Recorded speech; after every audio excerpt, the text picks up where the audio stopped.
प्रिय छात्रों, आज की इस विद्या भारती द्वारा संचालित ऑनलाइन क्लास में आप सभी का स्वागत है। मैं सुनील कुमार, विद्यालय लाला जगदीश प्रसाद सरस्वती विद्या मंदिर इंटर कॉलेज से यहाँ उपस्थित हूँ और आपको आज बीजगणित के एक चैप्टर एक चर वाले रैखिक समीकरण के बारे में आपको पढ़ाने के लिए उपस्थित हूँ। ये पहले जैसे कि हमारा ये चैप्टर का नाम ही है, इसका प्रकरण का नाम है एक चर वाले रैखिक समीकरण। इसी को हम स्पष्ट करेंगे कि ये इतना बड़ा नाम है तो इसको क्या क्या है।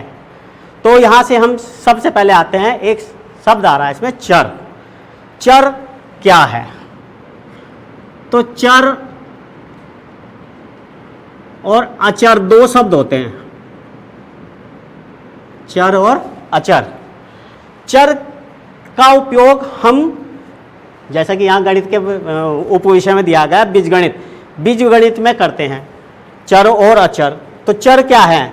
चर वे अक्षर संख्याएं हैं जिनका उपयोग हम बीजगणित में करते हैं और उनकी सहायता से हम अज्ञात राशियों को निकालने का प्रयास करते हैं, या हम उनसे अज्ञात जो चीज़ें, मान लिया हमें कुछ पता नहीं है, हमें यह कह दिया कि इस कक्षा में कुछ विद्यार्थी है, तो कुछ की जगह हम जो A, B, C, D, X, Y, Z ये रखेंगे, उन्हें हम चर कहते हैं। A, B, C, X, Y, Z आदि ये क्या कहलाएंगे? हमारे चर कहलाएंगे।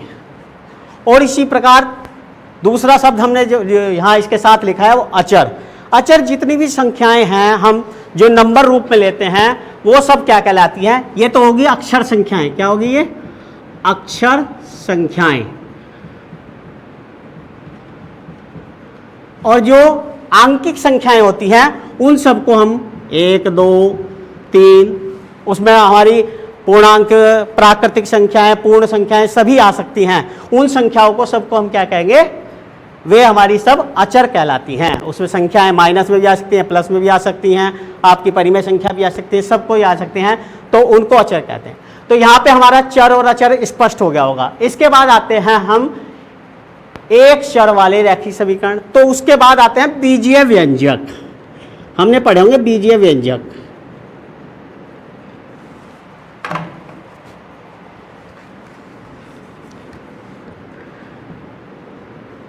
बीजीय व्यंजक, बीजीय व्यंजक क्या होते हैं? चर और अचर की सहायता से गणितीय संक्रियाओं के द्वारा जो पद बनाए जाते हैं उनको हम क्या कहते हैं? बीजीय व्यंजक कहते हैं। मान लिया, मैंने लिख लिया 2x plus 3, 3y plus 5x, ये सब क्या है? बीजीय व्यंजक हैं। और भी हम इसके बहुत सारे उदाहरण लिख सकते हैं। तो बीजीय व्यंजक यहाँ से हमारे पास आ गया कि बीजीय व्यंजक। अब बीजीय व्यंजक से थोड़ा सा आगे की ओर बढ़ते हैं। यदि हम इस बीजीय व्यंजक को समता सूचक शब्द, यहाँ पे तो बीजीय व्यंजक में क्या है? केवल गणितीय संक्रियाएं वाले चिन्ह आ रहे, गण, प्लस, माइनस, गुणा, इस प्रकार के चिन्ह आते हैं। लेकिन यदि हम इसको समता सूचक शब्द के साथ किसी राशि के, किसी अचर संख्या के या किसी बीजीय व्यंजक के पद के बराबर रख दें तो वो क्या कहलाता है? हमारा वो बन जाता है हमारा, क्या बन जाता है? वो हमारा समीकरण। क्या बन जाता है? समीकरण। तो यहां से हमें बीजीय व्यंजक स्पष्ट हो गया, बीजीय व्यंजक के बाद समीकरण स्पष्ट हो गया। अब एक चर वाले रैखिक समीकरण। समीकरण हमारे पास देखो, हमने मैं यहाँ लिखा एक ये बीजीय व्यंजक लिखा है, एक ये बीजीय व्यंजक लिखा है। इसमें एक क्या आ रहे हैं? चर कितने आ रहे हैं? इसमें 1 आ रहे। इसमें चर कितने आ रहे? 2 आ रहे। तो यदि मैं यहाँ पर ये समीकरण बनाई है, इस समीकरण में 2x प्लस 3 बराबर 3 लिख दिया मैंने, 2x प्लस 3 बराबर 3 लिख दिया, तो ये क्या है? इसमें केवल चर कितने आ रहे हैं? 1 आ रहे हैं। अगर मान लिया मैं लिख देता 2x प्लस 3y प्लस 5 बराबर 7, तो यह क्या हो जाता? 2 चर वाले समीकरण हो जाते हैं। लेकिन हमारे जो चैप्टर का नाम है एक चर वाले रैखिक समीकरण। अब एक चीज और आती है इसमें कि भाई यार रैखिक शब्द क्यों आया? रैखिक शब्द क्यों आया? तो रैखिक शब्द के लिए हम जो इस हमारा जो ये है समीकरण है, इसमें जो हमारा बीजीय व्यंजक है उसकी जो घात है उसे देखो, उसकी घात कितनी है? एक। घात का मतलब होता है जो भी चर हो उसकी अधिकतम घात। मान लिया मैंने लिख दिया 5y² प्लस 12 बराबर 10, ये लिख दिया। तो इसमें जो हमारा चर है y है और इसकी घात कितनी होगी? 2। तो ये रैखिक समीकरण नहीं होगा। रैखिक समीकरण कौन सा होगा? जिसमें घात केवल 1 होगी, उसे हम रैखिक समीकरण कहते हैं। तो यहाँ तक मुझे लगता है आप लोगों को एक चर वाले रैखिक समीकरणों के बारे में जो संकल्पना है वो स्पष्ट होगी। इसको के बाद हम आगे चलते हैं। जब हमारे पास समीकरण आ गए तो हम समीकरणों को हल करने के बारे में जानेंगे। समीकरणों को हल,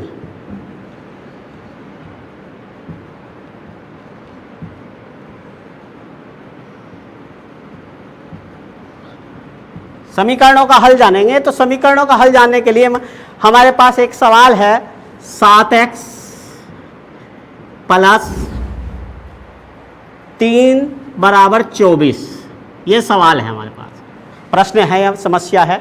ये समीकरण है, एक चर वाला है तो रैखिक समीकरण हुआ, और एक चर वाला रैखिक समीकरण है। इसको हल करने के लिए हम एक जो प्रथम विधि है वो बहुत ही आसान विधि है। क्या कि हम जब इसको हल करते हैं, इसमें क्या है, चर केवल इसी पद में आ रहा है। चर जो है केवल ये दो पक्ष होते हैं इसमें। देखो यहाँ एक बात और बताना भूल गए, इसमें क्या है, इसे कहते हैं LHS और इसे कहते हैं RHS। बायां पक्ष दायां पक्ष पढ़ा होगा। तो इसमें दो पक्ष हैं।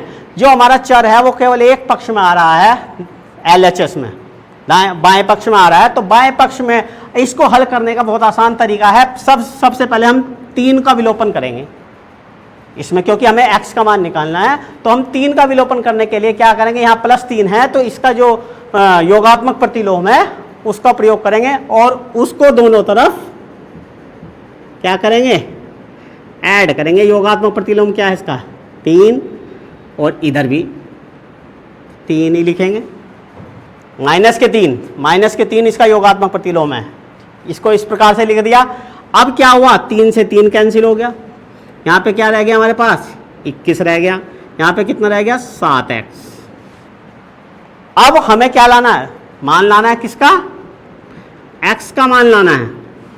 तो x का मान लाने के लिए 7 को भी हटाना पड़ेगा। तो 7 को हटाने के लिए क्या करेंगे हम, 7 और x के बीच में कोई चिन्ह नहीं है, तो उस चिन्ह, जब उस स्थिति में हम चिन्ह इनके बीच मानते हैं गुणा का चिन्ह।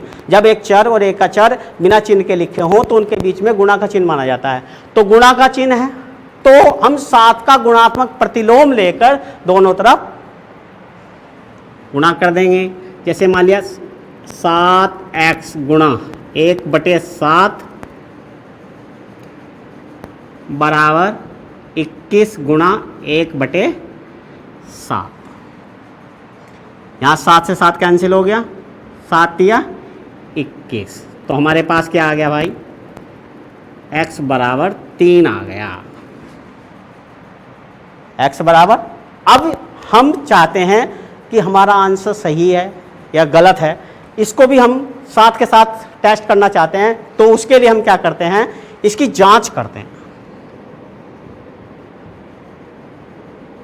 जांच कैसे करते हैं, जांच से ये फ़ायदा है कि हम अपने सवाल को साथ के साथ टेस्ट कर सकते हैं कि हमारा आंसर सही है गलत है। तो हम क्या करेंगे, इसका जो पक्ष, जो हमारा x का मान निकला, x बराबर 3, बाएं पक्ष में रखेंगे। बाएं पक्ष में रखने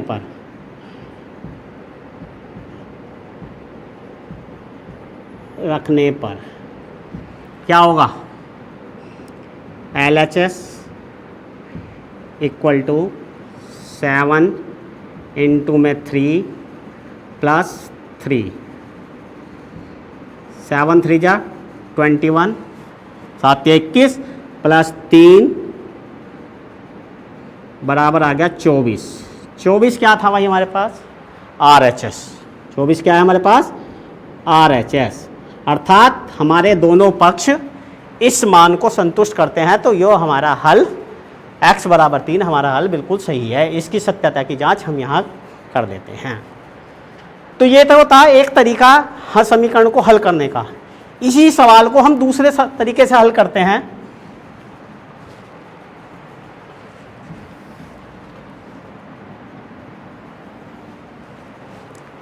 तो इसे हल करने के लिए क्या करते हैं, फिर पुनः इस सवाल को लिखते हैं 7x + 3 = 24। अब क्या करेंगे, अब हम जो विधि अपनाएंगे वो पक्षांतर विधि होगी। क्या होगी? पक्षांतर। अब पक्षांतर विधि में क्या होता है, पक्षांतर विधि में हम जिस चर का मान निकाल जाते हैं, जो और पद होते हैं, जो अचर पद हैं, उनको एक स्थान से इधर दाएं से बाएं पक्ष में, बाएं से दाएं पक्ष में ले जा सकते हैं। लेकिन उस समय हमें कुछ बातों का ध्यान रखना पड़ता है, उन चिन्हों का ध्यान रखना पड़ता है जो उस चर या अचर से जिसको हम पक्षांतर कर रहे हैं उससे पहले दे रखा है, उस चिन्ह का अंतर। यदि हमारा प्लस का चिन्ह है, बाएं पक्ष में हमारे पास प्लस का चिन्ह है, तो दाएं पक्ष में जाते ही वो माइनस का हो जाएगा। और यदि माइनस का चिन्ह है तो वो प्लस का हो जाएगा। और यदि गुणा का चिन्ह है तो वो भाग का हो जाएगा, या बटे, अपॉन भी कह सकते हैं। और यदि भाग का चिन्ह है तो गुणा का हो जाएगा। पक्षांतर में इस बात का ध्यान रखते हैं। तो यहाँ पक्षांतर विधि में क्या करते हैं, सबसे पहले हमारे पास ये चर पद है, ये अचर पद है, ये अचर पद है। तो चर पदों को एक तरफ और अचर पदों को एक तरफ करते हैं। तो हम इसमें अचर पदों को एक तरफ करने के लिए क्या करेंगे, 3 का पक्षांतर करेंगे। लेकिन पक्षांतर करते समय भी ये बात ध्यान रखनी है, जो जहाँ पर है उसे पहले लिखा जाएगा। मान लिया हमें 3 को यहाँ ले जाना है, तो पहले 3 नहीं लिखेंगे, पहले हम 24 ही लिखेंगे। 24 पहले है भाई। तो अब इस 3 को इधर ले जाएंगे, 3 का चिन्ह क्या है, +3, 3 का चिन्ह +3 है। तो इधर जाके क्या हो जाएगा, ये -3 हो जाएगा। तो 7x = 24 में से 3 का 21 और x बराबर, अब क्या करेंगे, 7 क्या है, गुणा में है। 7 गुणा में है, तो 7 को इधर ले जाने के लिए क्या करेंगे, भाग मतलब बटे में लिखेंगे। क्या लिखेंगे, बटे में लिखेंगे। तो इसे बटे में लिखेंगे 21, या तो ऐसे लिख लो और या ऐसे लिख लो 21/7, दोनों बात एक ही हैं। और इसको डिवाइड करेंगे तो आंसर आ जाएगा हमारे पास 3। तो x = 3। इस पक्षांतर विधि से इस समीकरण को भी हमने हल कर दिया। इससे भी आंसर कोई सी विधि से कर लें, आंसर सेम आएगा। और उसकी जांच अब पुनः करने की जरूरत नहीं, क्योंकि हमने आंसर पहले ही इसका चेक कर लिया है कि हमारा आंसर ठीक है या नहीं। तो ये पक्षांतर विधि में बस हमारा बार बार ध्यान रहना चाहिए चिन्हों का ध्यान। तो चिन्हों का ध्यान रखते हुए हम अपने जो सवाल है उसको हल कर सकते हैं। अब ये तो जो हमने उदाहरण लिया था, ये लिया था केवल एक तरफ चर राशि थी इसमें, या चर पद था। अब दोनों तरफ वाले लेते हैं। तो दोनों तरफ के लिए हम x - 3x, x - 3 और 3x - 5, 3x - 5, इसमें क्या है भाई, ये उदाहरण 1 हो गया, ये 2 हो गया। इसमें x - 3, 3x - इसमें चर राशि दोनों तरफ है और अचर राशि भी दोनों तरफ है। ये क्या है, चर पद, ये अचर पद, ये चर पद और ये अचर पद। जब भी हम इन समीकरणों को हल करेंगे तो हमें ध्यान रखना है कि हमें पक्षांतर करना है, चर पदों को एक तरफ, अचर पदों को एक तरफ ले जाना है। तो यहाँ पर x से रखेंगे सबसे पहले हम, इस 3x को इधर लाएंगे, 3x को इधर लाएंगे। तो 3x से पहले क्या चिन्ह है, 3x से पहले क्या चिन्ह है, 3x से पहले कोई चिन्ह नहीं है। तो कोई चिन्ह नहीं हो तो उसको माना जाता है माइनस, वो प्लस। और प्लस को जब इधर लाएंगे तो हम ये क्या हो जाएगा, हमारे पास माइनस हो जाएगा। अब हमारे पास सबसे पहले यहाँ क्या लिखेंगे, -5 ही लिखेंगे, क्योंकि 3x हम इधर ले गए। तो यहाँ क्या बचा, -5, तो -5 लिखेंगे। और -5 3 को इधर ले जाओ, अब ये माइनस का 3 है, इधर जाकर क्या हो जाएगा प्लस का 3। ठीक है, x माइनस 3x, x अब यहां आ गया जी x, खाली x आ रहा, तो खाली x से मतलब है कि उस जब किसी चर राशि से पहले कोई संख्या नहीं दी हो तो उससे पहले 1 माना जाता है। क्या माना जाता है 1, तो 1 माइनस 3, 1 माइनस 3, तो 1 माइनस 3 हो जाएगा माइनस 2x। क्या हो जाएगा माइनस 2x बराबर, अब इसमें माइनस 5 प्लस 3, यहाँ दोनों के चिन्ह अलग हैं, गणितीय संक्रियाओं का पढ़ी है हमने, उसमें देखते हैं कि जब दोनों संख्याओं के चिन्ह अलग अलग होते हैं तो बड़ी संख्या का चिन्ह तो आंसर में आता है और बड़ी में से छोटी संख्या माइनस करते हैं, तो 5 में 3 गए 2, अब यहाँ माइनस 2x आ गया, यहाँ बराबर में माइनस 2 आ गया, x बराबर माइनस 2, ये माइनस 2 का क्या है इसके साथ गुणा में है, इधर जाके क्या होगा ये अपोन में हो जाएगा, डिवाइड में हो जाएगा, भाग में हो जाएगा, तो इसको लिखेंगे माइनस 2। अब माइनस 2 ऊपर नीचे ये है सेम है, तो इससे कट के क्या आ जाएगा 1, तो x बराबर हमारा आंसर आ गया 1। अगर हम इसकी भी जांच करना चाहते हैं तो इसकी जांच के लिए भी वही पर हमें ध्यान रखना है, ये क्या है LHS, ये क्या है RHS। LHS और RHS, LHS में जांच करेंगे, तो जांच करने के लिए x का जो मान है इसमें रखेंगे, x का मान इसमें रखेंगे, तो x माइनस 3 बराबर कितना हो गया, x का मान कितना 1 माइनस 3 बराबर कितना हो जाएगा माइनस 2, ये हमारे पास इसका मान आया। इसी प्रकार यदि, क्योंकि हम आप तो केवल एक ही पक्ष हल करके हमारे दूसरे पक्ष के बराबर आ गया था, यहाँ दोनों पक्षों में चर राशि है तो इसलिए दोनों पक्षों में हमें मान रखना पड़ेगा, तो RHS में भी मान रखेंगे।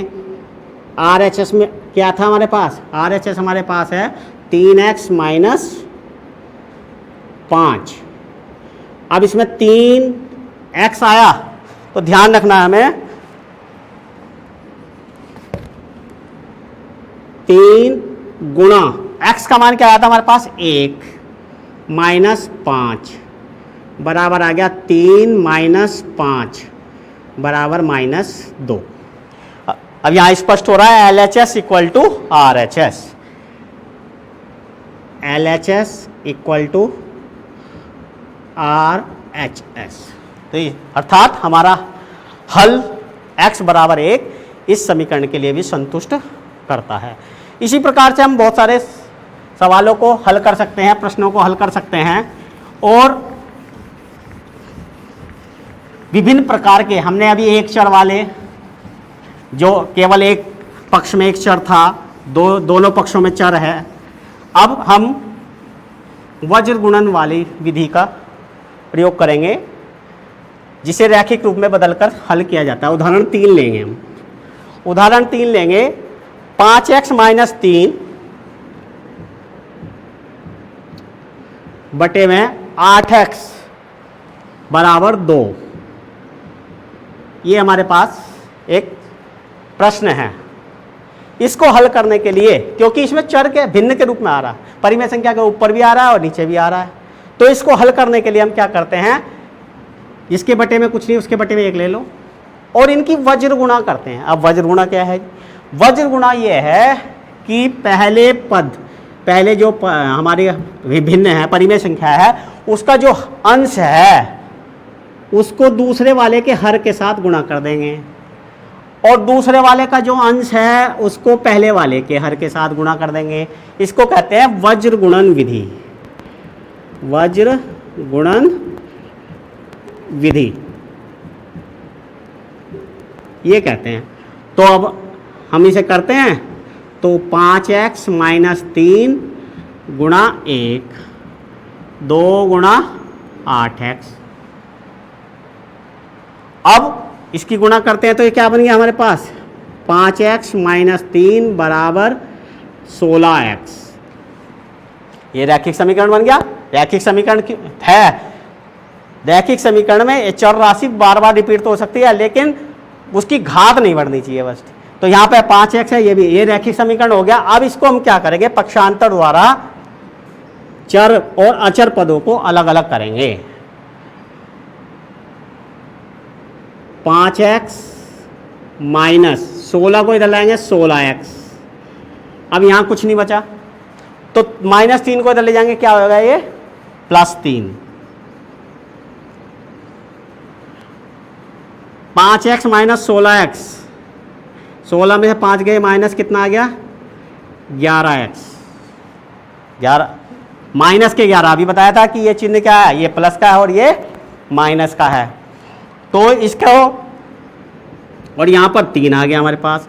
अब -11 को हमें क्या करना है, -11 को इधर ले जाना है। तो 11 को इधर ले जाने के लिए क्या करेंगे हम, इसका गुणात्मक प्रतिलोम x बराबर 3 और बटे में -11। x बराबर आ जाएगा हमारे पास 3 बटे -11 या -3 बटे 11। ये हमारा हल आ गया। इसकी भी हम पूर्व की भांति जांच कर सकते हैं। इसी प्रकार से हम बहुत सारे अपनी एक्सरसाइज के सवालों को हल कर सकते हैं और उन्हें ठीक प्रकार से, हमें नियमों का ध्यान रखना है, पक्षांतर करने का, चर अचर पदों को एक तरफ करने का ध्यान रखना है और उसे हल, चाहे बड़े सवाल भी हो जाएं हमारे पास, उनको भी हम आसानी से हल कर सकते हैं यदि हम छोटी छोटी बातों का ध्यान रखेंगे। अब कुछ एक दो वार्तिक प्रश्न मैं बताता हूँ। इबारती प्रश्न कहते हैं जिन्हें, उससे हम अपनी जो समस्याएं, एक्सरसाइज में आने वाली समस्याएं हैं, आयु संबंधी हो सकती हैं और अंक गणितीय संबंधी हो सकती हैं, अनुपात संबंधी हो सकती हैं, क्षेत्रफल संबंधी हो सकती हैं, उन सारी समस्याओं को हल कर सकते हैं। तो मैं एक दो प्रश्न लेकर उनका आपको उनके बारे में बताता हूँ। जैसे एक प्रश्न है हमारे पास, 2 पूर्ण संख्याओं का अंतर 66 है, उनमें 2:5 का अनुपात है। 2 संख्याएं, हमारे चौथा उदाहरण ले लेते हैं हमारे पास, 2 संख्याओं का अनुपात। प्रश्न को लिख नहीं रहा हूं मैं, लेकिन प्रश्न के उत्तर से ही हमारा प्रश्न स्पष्ट हो जाएगा। 2 संख्याओं का अनुपात, 2:5 दिया हुआ है।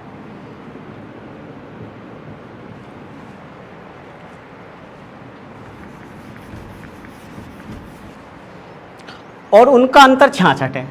अंतर क्या है, उनका अंतर 66 है। ये हमें दिया हुआ है प्रश्न में, 2 संख्याओं का अनुपात 2:5 और उनका अंतर 66 दे रखा है। तो हम क्या कर सकते हैं, जब भी अनुपात वाले सवाल देते हैं हम उसमें आनुपातिक इकाई मानते हैं। क्या मानते हैं, आनुपातिक इकाई। माना आनुपातिक इकाई बराबर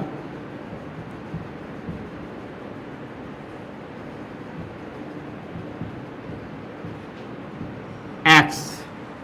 जब हमारे पास आनुपातिक इकाई आ जाती है तो 2 संख्याओं का जो अनुपात दे रखा है उनको दोनों से गुणा करके, अंश और हर से पहले और दूसरे अनुपात से गुणा करके हम दोनों संख्याएं ज्ञात कर सकते हैं। अतः प्रथम संख्या बराबर क्या होगी,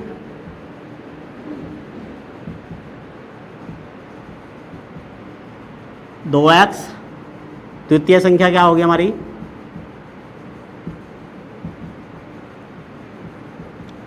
5x, 2x और 5x। अब प्रश्नानुसार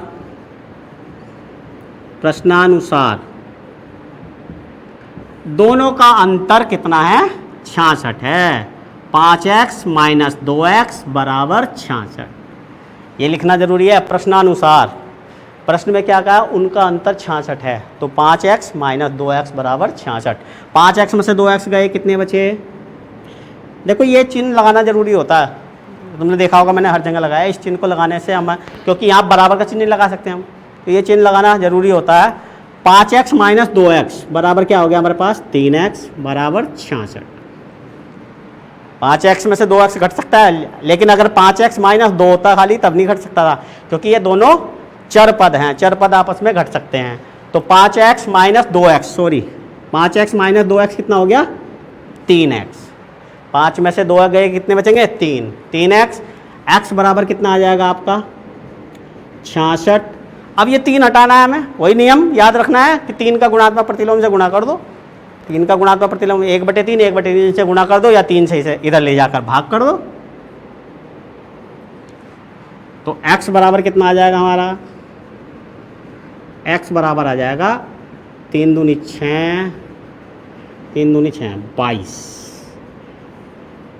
अब हम x का मान निकालते हैं, हम खुश हो जाते हैं कि हमारा सवाल सोल्व हो गया।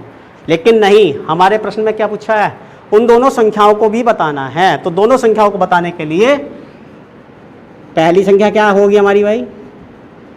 पहली संख्या बराबर क्या होगी? 2x। प्रथम संख्या क्या थी हमारी? 2x। तो 2 गुणा x का मान क्या निकालना हमने? 22। तो ये कितने होगी? 44। दूसरी संख्या क्या होगी हमारे पास?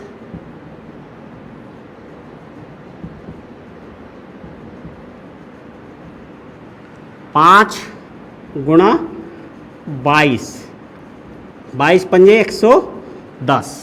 ये हमारा हल निकल गया। हम दोनों को आपस में घटा के देख सकते हैं, तो हमें प्राप्त होगा 110 में से यदि 44 घटाएंगे हम तो कितना होगा? 66 प्राप्त होगा। तो इसे हम साथ के साथ हल भी कर सकते हैं। इन प्रश्नों के माध्यम से मैं समझता हूं कि आप लोग सभी आसानी से अपने जो एक्सरसाइज के प्रश्न हैं उनको हल कर सकते हैं, छोटे हों या बड़े प्रश्नों को देखकर घबराना नहीं। हमें जो ये नियम, छोटे छोटे नियम बताए गए हैं, हम उनकी सहायता से अपने प्रश्नों को आसानी से हल कर सकते हैं।